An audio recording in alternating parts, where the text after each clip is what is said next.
Middle east में इस समय हाहाकार मचा हुआ है। ईरान जिस तरीके से एक के बाद एक बड़े हमले कर रहा है, जिस तरीके से इस जंग के चौथे हफ्ते में भी उसका जोश ठंडा नहीं पड़ा, जिस तरीके से उसने जो है अपनी ताकत को आजमाया और यह दिखा दिया कि ईरान से पंगा लेने का मतलब क्या हो सकता है।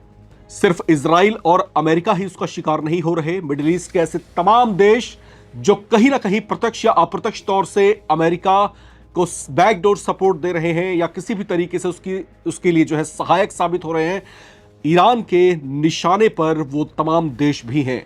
ऐसे हालात में मिडिल ईस्ट में कोहराम मचा हुआ है। ये हालात कब कैसे शांत होंगे कुछ भी कह पाना मुमकिन नहीं लग रहा। ईरान को नियंत्रित करने के लिए, उसके अनियंत्रित हमलों को रोकने के लिए तमाम तरह के प्रयास किए जा रहे हैं, मौखिक तरीके से भी और एमुनिशंस के जरिए भी। अब एक बड़ी अपडेट यहां पर आई है। ईरान के बुशहर परमाणु ऊर्जा संयंत्र पर जो है मिसाइल से एक बड़ा हमला हुआ है।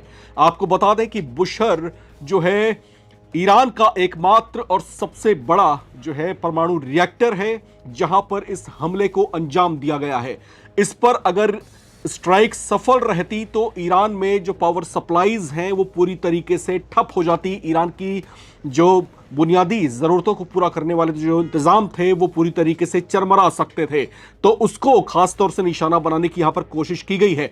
महत्वपूर्ण बात यहां पर यह है कि जो अपडेट्स अब ईरानी अधिकारियों की ओर से आए हैं, उन्होंने छाती ठोक करके कहा है कि हम पर हमले करो, हम बिल्कुल भी आपसे डरते नहीं हैं, इस युद्ध में हम मुखर हैं और पहला हमला जिस तरीके से आपने किया था उसी तरीके से हम उस पर रिटेलिएट भी करते रहेंगे, जब तक करते रहेंगे जब तक हमें हिम्मत बाकी है, जब तक हमारे पास आखिरी गोली बाकी है। यहां पर आधिकारिक जानकारी इस हमले के बाद जो आई है उसमें साफ तौर से बताया गया है कि परमाणु रिएक्टर को कोई नुकसान नहीं पहुंचा है, यानी कि जो हमला किया गया था वो जो है चूक गया और इस संयंत्र को कोई भी ऐसा नुकसान नहीं पहुंचा पाया जिससे ईरान में जो व्यवस्थाएं हैं और जो ऊर्जा की सप्लाई है वो जो है किसी भी तरीके से खराब हो पाती। अब इस हमले के बाद जो है अंतर्राष्ट्रीय परमाणु ऊर्जा एजेंसी IAEA ने भी इस हमले की पुष्टि कर दी है और साथ ही साथ इससे जुड़े हुए जो संवेदनशील स्थितियां हो सकती हैं उसको लेकर के भी सचेत किया है। ये आगाह किया है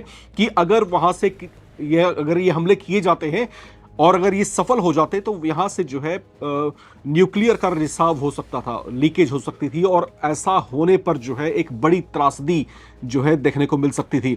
हालांकि यहां पर एक स्थिति यह भी चौंका रही है कि इतने बड़े हमले झेलने के बावजूद ईरान जो है किसी भी तरीके से बैकफुट पर आता हुआ दिखाई नहीं दे रहा। यह बात इसलिए चौंका रही है क्योंकि बुशहर परमाणु संयंत्र पर जो हमला हुआ है ये हमला पहला हमला नहीं है। इससे पहले 17 मार्च को भी इसी न्यूक्लियर साइट की रेंज पर हमला किया गया था और वो हमला भी चूक गया था। जो मिसाइल मारी गई थी वो मिसाइल जो है करीब 100 मीटर की दूरी पर आकर के गिरी थी। लेकिन यहां पर अब एक चर्चा और है। चर्चा इस बात को लेकर के है कि इजराइल और अमेरिका के पास ऐसी सटीक मिसाइलें हैं जो गाइडेड हैं, जिन्हें आप लोकेट कर देते हैं ताकि वो ऑन लोकेशन गिरे और वहां पर डिजास्टर वो कर दे। अब यहां पर चौंका ये बात रही है कि क्या जानबूझ करके उसके परमाणु संयंत्र को बचाया गया और जो हमले किए गए उस संयंत्र से कुछ दूरी पर जानबूझकर किए गए, ये वार्निंग देने के लिए कि रुक जाओ वरना अब की अगला हमला जो होगा वो संयंत्र के ऊपर ही गिरेगा। तो ये भी बात यहां पर जोर पकड़ रही है। बहरहाल IAEA की जो महानिदेशक है राफेल मारियानो, उनकी तरफ से जो है ये कहा गया है कि इस संघर्ष को जो है परमाणु सुरक्षा जोखिमों से बचाना होगा, क्योंकि यह संघर्ष भीषण से अति भीषण होता जा रहा है। लेकिन साथ ही साथ यहां पर परमाणु सुरक्षा जोखिम भी बने हुए हैं। अगर ऐसा कोई हमला हो जाता है जहां से न्यूक्लियर का रिसाव हो जाए, उसकी लीकेज हो जाए, तो ये स्थितियां अपने आप में बेहद गंभीर हो सकती हैं। तो ये आगाह IAEA की ओर से किया गया है, पहले भी किया गया था, अब दोबारा से।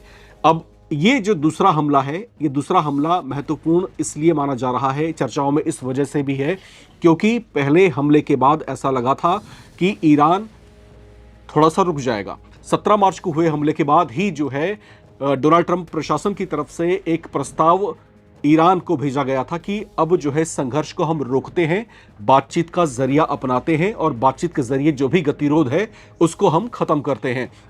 लेकिन उस पर जो प्रतिक्रिया ईरान की तरफ से आई वो जो है उसने जो है थोड़ा सा अमेरिका को चौंकाया।